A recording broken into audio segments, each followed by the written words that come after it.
오늘 우리가 읽은 본문의 내용은 룻과 보아스의 이야기입니다. 잠시 룻의 이야기를 해드리자면 유다 베들레헴에 나오미라는 사람이 있었습니다. 나오미는 그의 남편과 두 아들과 베들레헴에서 잘 살고 있었는데 베들레헴에 흉년이 들었습니다. 그런데 여러분, 베들레헴에 이 흉년이 들었다는 것이 어떤 의미냐면 이스라엘이 하나님께 죄를 지었다라는 뜻입니다. 신명기에서 하나님께서 이렇게 약속하셨습니다. 내 말에 순종하면 약속의 땅에 들어가서 너희가 내 말에 순종하면 복을 받을 것이고 순종하지 아니하면 벌을 받게 될 것이라고 하셨습니다. 특별히 베들레헴은 떡집, 먹을 것이 있는 집이라는 뜻입니다. 그런데 그 베들레헴에 흉년이 들어서 먹을 것이 없다는 것은 바로 이스라엘이 그 약속의 땅에서 하나님의 뜻을 버리고 죄를 지었다는 뜻입니다. 그러면 여러분, 죄를 지었으면 어떠합니까? 회개하고 돌아와야지요. 그런데 나오미와 그의 남편 엘리멜렉은 베들레헴을 떠나버립니다. 자기 살겠다고 그냥 떠나버린다는 것이죠. 여기서 참 재미있는 것이 뭐냐면요, 남편의 이름은 엘리멜렉인데요, 엘리멜렉의 이름의 뜻이 뭐냐면 하나님은 왕이라 라는 뜻입니다. 그리고 나오미는 사랑스러움, 즐거움, 희락이라는 뜻인데요, 이 하나님은 왕이며 하나님을 즐거움과 희락으로 여긴다는 이름을 가진 자들이 흉년이 들자 약속의 땅을 떠나버리고 하나님을 떠나버린다는 것입니다. 그들은 약속의 땅을 떠나서 어디로 갔냐면 모압으로 갔습니다. 이들이 모압으로 갔다는 것은 하나님을 떠났다는 뜻입니다.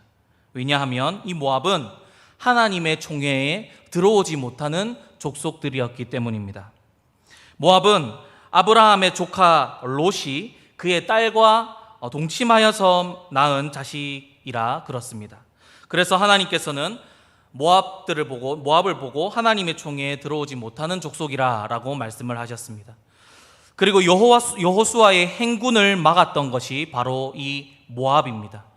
그런데 하나님이 왕이며 나의 기쁨이다, 하나님이 나의 기쁨이다라고 고백하는 자들이, 그런 이름을 가진 자들이 이런 모압으로 떠났다는 것은 하나님을 완전히 떠났다라는 뜻이지요.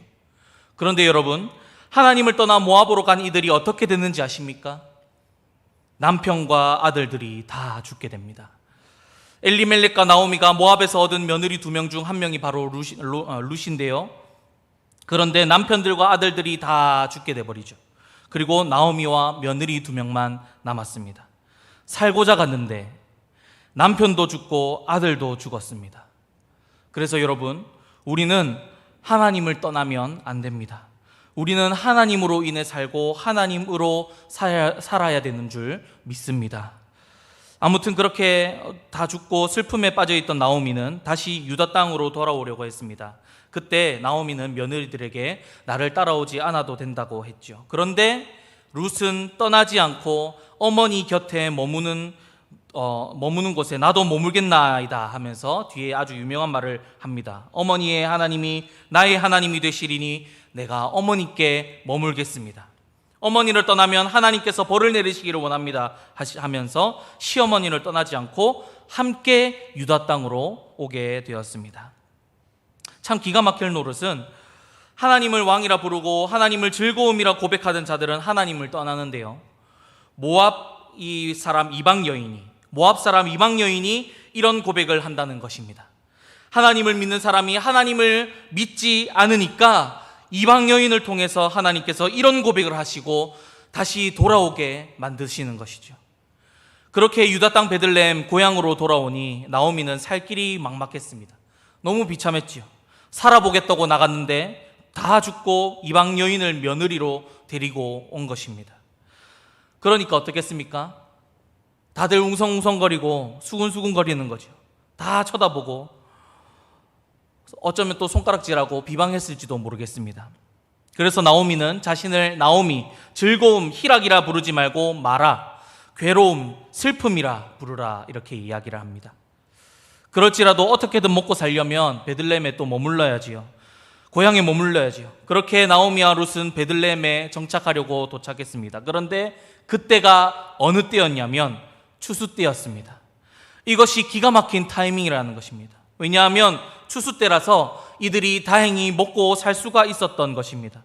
무슨 말이냐면 당시 과부들은 이 특별히 돌보아야 할 약한 자들에 속했습니다.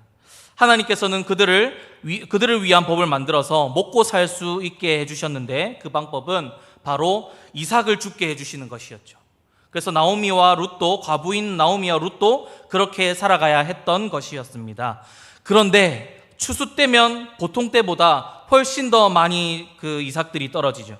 그렇게 하나님께서는 룻의 이 고백을 기뻐하시면서 이 타이밍에 하나님께서 돌아오게 해주셨고 하나님께서 살게 해주셨다는 것입니다. 하나님께서 은혜를 베풀어 주셨다는 것이죠. 이렇게 여러분, 하나님의 역사하심과 하나님의 때와 하나님의 은혜는 언제나 어느 때나 늘 놀랍습니다. 그렇게 룻은 추수하는 밭에 나가서 이삭을 줍는데요, 우연히 시아버지의 친족 보아스에 속한 이 밭에 이르게 됩니다. 보아스는 룻의 시아버지 엘리멜렉의 친족으로 유력한 자, 기업을 이어줄 자였습니다. 그런데 우연히 시아버지의 친족 보아스에 속한 밭에 들어갔다고 했는데 여러분, 이것이 과연 우연이겠습니까? 우연이 아니죠. 하나님께서 다 계획하셨던 것입니다. 보십시오. 그런데 또 마침 보아스가 베들레헴에서부터 와서 곡식 베는 자들에게 인사를 합니다. 여기서 마침이라는 단어를 주목하셔야 되는데요, 마침은 하나님께서 쓰시는 단어입니다. 마침 보아스가 베들레헴에 와서 곡식 베는 자들에게 왔습니다. 이게 우연일까요? 그냥 일 시켜놓고 다른 데 있으면 되는 거였습니다. 그런데 보아스는 그 곡식 베는 장소에 왔다는 것입니다.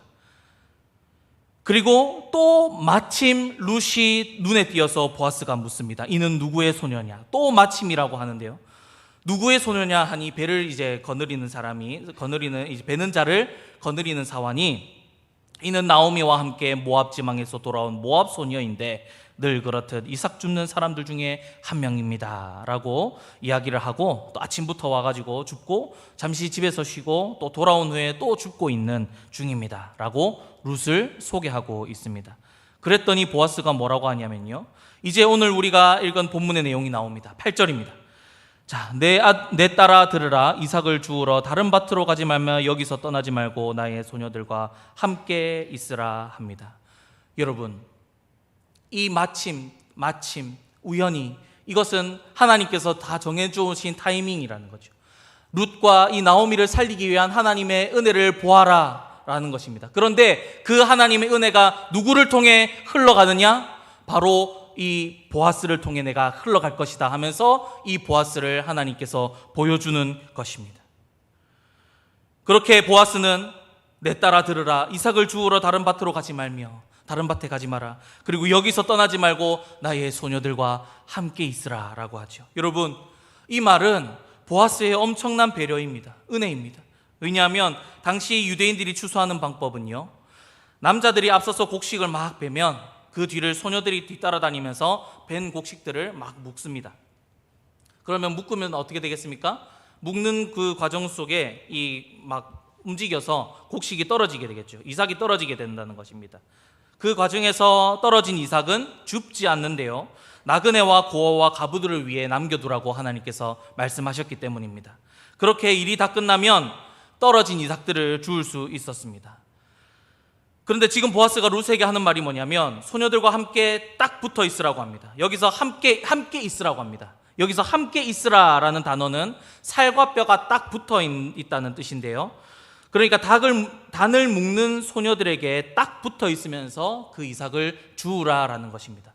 방금 전에도 제가 말씀드렸지만 이 곡식을 베고 단을 묶고 이삭이 떨어지고 나고 그 모든 일들이 다 마치고 난 후에 과부들과 고아들과 그 약한 자들이 들어가서 줍게 되어 있는데요, 지금 보아스는 뭐라고 합니까? 추수하는 동안에 들어가서 그 단을 묶는 소녀들 뒤따라다니면서 바로바로 주어라 라고 하고 있는 것입니다. 이것이 얼마나 큰 은혜인 줄 모릅니다. 당시에는 보통 추수를 다 마치고 다 하는데 따라다니면서 이렇게 하라는 게 얼마나 큰 은혜인지 모릅니다. 그래서 누구보다 많이 줍게 했고 누구보다 많이 가져갈 수 있도록 했습니다. 그리고 9절에 보시면 또 뭐라고 하냐면요, 너가 이렇게 해도 곡식을 베는 소년들에게 너를 건들지 말라고 내가 이야기해놨다.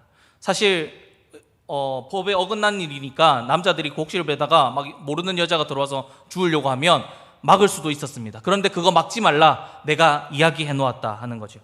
너가 그렇게 해도 곡식을 베는 소년들이 건들지 마라 라고 했는데, 여기서 건드리다는 뜻이 뭐냐면 만지다, 때리다, 상처 입히다 라는 뜻이 있습니다. 그래서 그렇다고 해서 룻이 그렇게 한다고 해서 욕하거나 때리거나 비방하지 말라, 그리고 그렇게 내가 명령을 했다 염려하지 말고 그대로 내 말대로 주우라 라고 하는 것이죠. 참 이 보아스의 말이 엄청난 은혜죠. 또 그렇게 하다가 목이 마르거든 소년들이 길어온 물을 마시라 라고 했습니다. 여러분, 여기서 물은 보통 물이 아닙니다.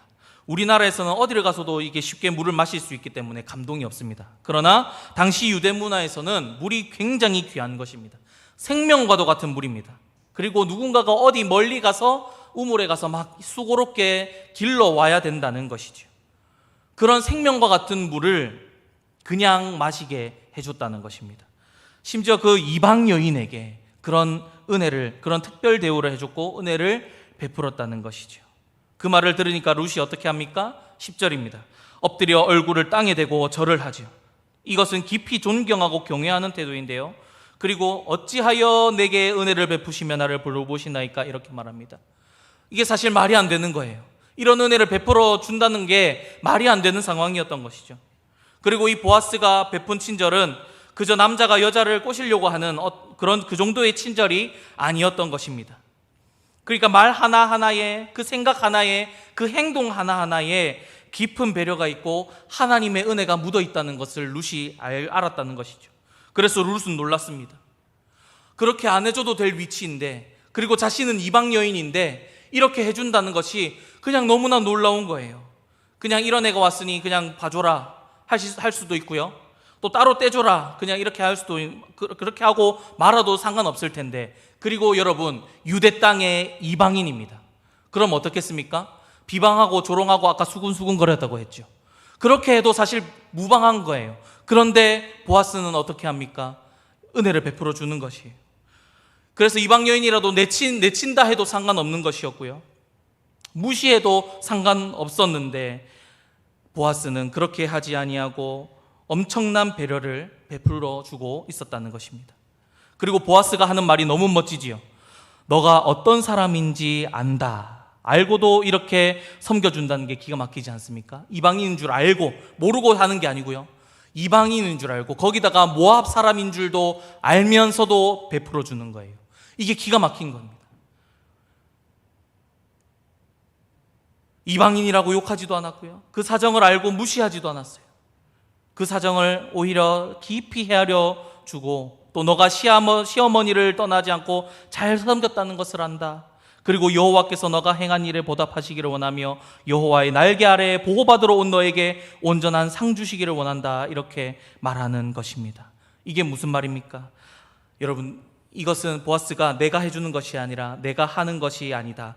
너가 이렇게 행하고 섬긴 것을 아신 하나님이 너에게 해주는 것이다.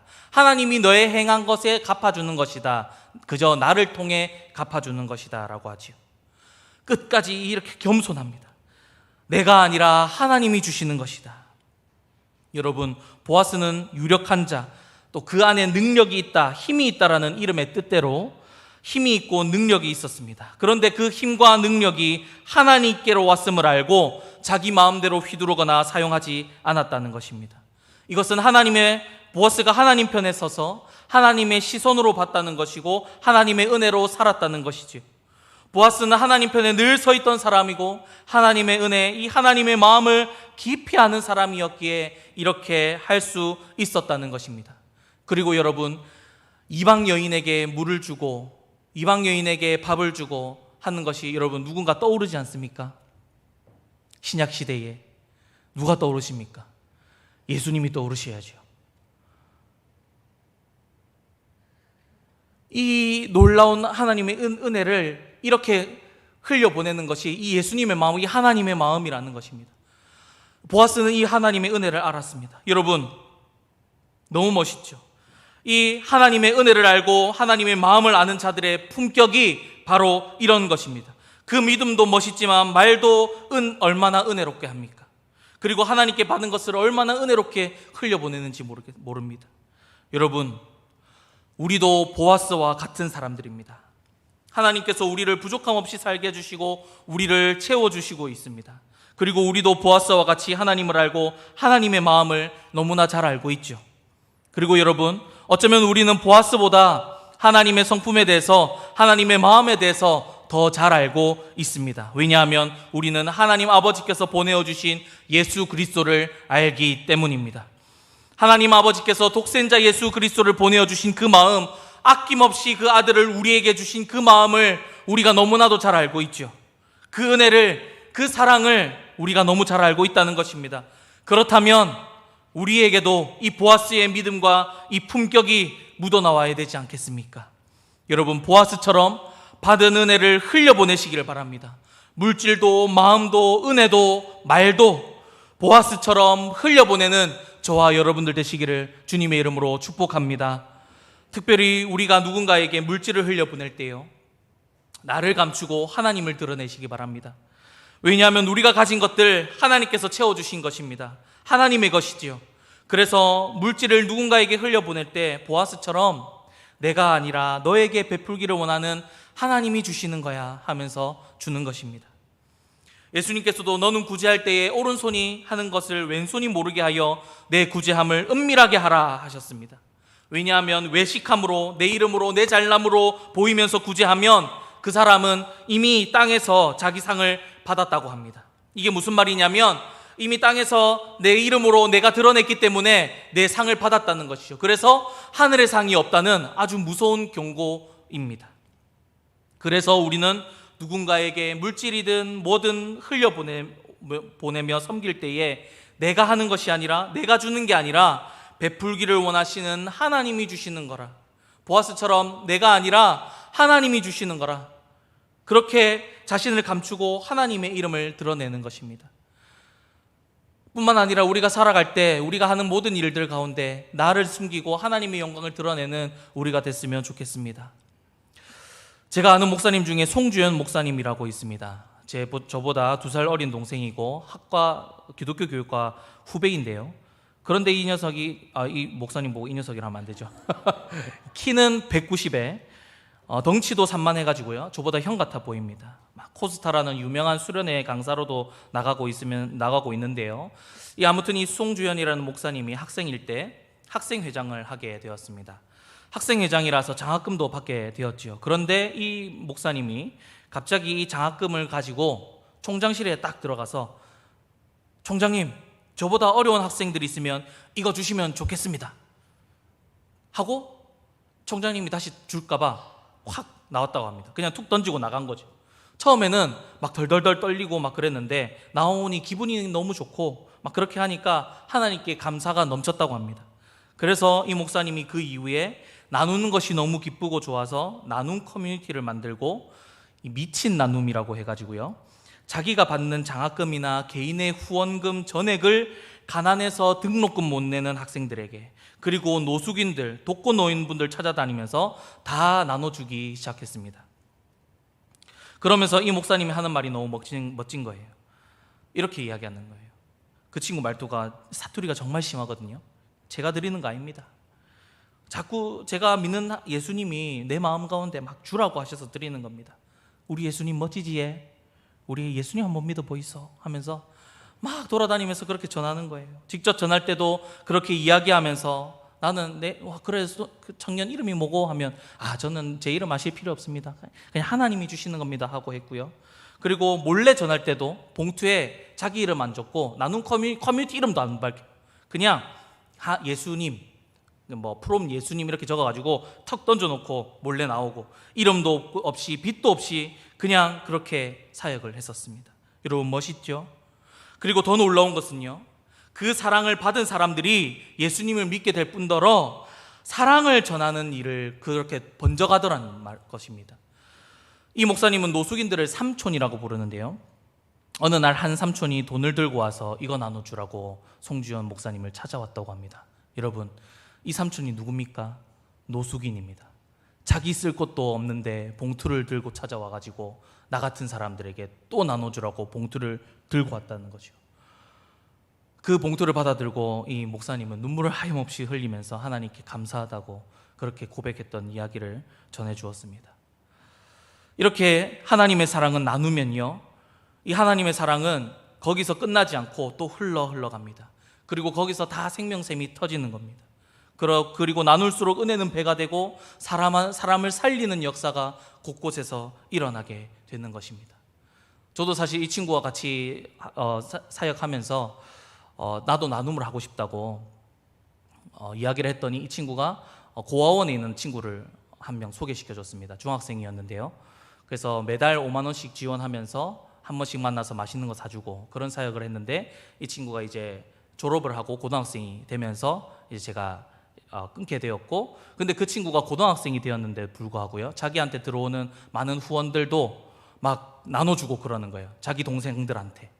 그렇게 또 사랑을 베푸니까 또 흘러 가더라고요. 여러분, 우리가 보아스처럼 우리가 하나님께 받은 은혜와 복을 내 손에 움켜쥐는 것이 아니라 또 손을 풀고 내 곁에 붙여주신 이웃들에게 베풀면서 하나님의 사랑과 은혜를 전하는 저와 여러분들이 되시기를 주님의 이름으로 축복합니다. 여러분, 꼭 이렇게 어려운 사람들 뿐만 아니라요, 함께 신앙생활하는 성도님들에게나 또 우리가 지난주에 오이코스들 작정했죠. 이 오이코스로 기도하고 있는 자들에게 은혜와 사랑을 흘려보내면서 교회로 초대하는 것입니다. 그래 주면서 이게 내가 주는 게 아니야, 우리 하나님이 주라고 하는 거야 하면서 하나님의 영광도 드러내고, 그리고 또 우리에게 속해 있는 많은 공동체들이 있죠. 가족들로 시작해서 직장 동료들에게 내가 받은 복들을 하나님의 이름으로 흘려보내면서 우리가 속한 모든 곳에서 하나님의 은혜와 사랑을 선포하는 귀한 저와 여러분들 되시기를 주님의 이름으로 축복합니다. 그리고 여러분, 우리의 말도 그렇습니다. 항상 문제가 되는 것이 우리의 말입니다. 보아스의 말과 배려를 보셨죠? 하나님의 은혜와 사랑을 아는 자들, 그 하나님의 마음을 아는 자들의 말, 입술이 어떠해야 하는지를 보아스가 잘 보여주고 있습니다. 따뜻한 말 한마디가 그렇게 기억에 남고 그렇게 사람을 감동케 합니다. 그리고 그 말 한마디가 사람을 살린다는 것입니다. 보아스의 그 모든 말들로 인해서 룻이 살아났고 나오미가 살아났죠. 그리고 그 족보를 통해서 예수님이 오시게 되는 그런 역사가 일어나게 됐다는 것입니다. 또 제가 아는 목사님의 이야기인데요, 이분은 저보다 나이가 많으신 목사님이십니다. 그 목사님이 아직도 그 은혜를 잊지 못해서 자신도 그렇게 하고 있다 하면서 이야기를 해주셨는데, 여러분, 밥을 먹다가 앞에 있는 사람이 급하게 재채기를 하거나 뭐가 걸려서 콜록콜록 거릴 때가 있지 않습니까?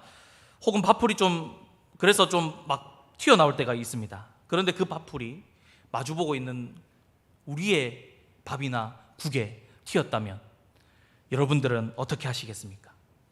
이 목사님께서 이 청년부 시절에 대학부에서 전도부장을 맡았답니다. 그래서 부서 회의를 하는 거죠. 전도를 어떻게 할지 막 이야기를 하고 있는데, 거기는 이제 카페에 가면 메인 음료가 나오면 팝콘을 줬다네요. 그 팝콘을 이제 먹는데 팝콘에 가루가 날리잖아요. 먹고 있는데 막 말하고 있는, 그런데 하는데 폭 튀어나와서 이게 자신의 목사님 입에서 나와서 어디로 갔습니까? 맞은편 자매가 마시는 음료수에 퐁당 들어간 거예요. 그러면 여러분 어떻습니까? 같이 있는데 그게 보여요. 그리고 들어간 게 보였어요. 그러면 보통 이런 반응이 나죠. 들어 막 이렇게 할 수 있는데, 이 자매가 어떻게 했느냐, 딱 보고도 아무렇지도 않게 그 음료를 쭉 한 모금 하면서, 그래서요 오빠 계속 이야기하세요, 괜찮아요, 그럴 수 있어요, 계속 이야기하시죠, 이렇게 했다는 것입니다. 너무 멋있죠. 그 말에 모든 사람들이 그것을 문제 삼지 않고 그냥 넘어갔다는 겁니다. 그리고 다시 목사님께 집중을 했다는 거죠. 그래서 그 은혜를 입은 사건을 평생 잊지 못하고 그 이후에도 다른 누군가가 실수할 때 절대 더럽다는 이야기를 하지 않으신다고 합니다. 그리고 그런 일이 일어나더라도 똑같이 이제 괜찮아, 그럴 수 있어, 나도 그럴 때가 있어 하면서 은혜로 넘기면서 남에게 상처되거나 신뢰되는 말은 아끼고 넘어간다고 하셨습니다. 그 은혜를 알기 때문에, 그리고 내가 그 은혜를 받았기 때문에. 보아스도 그런 것이지요.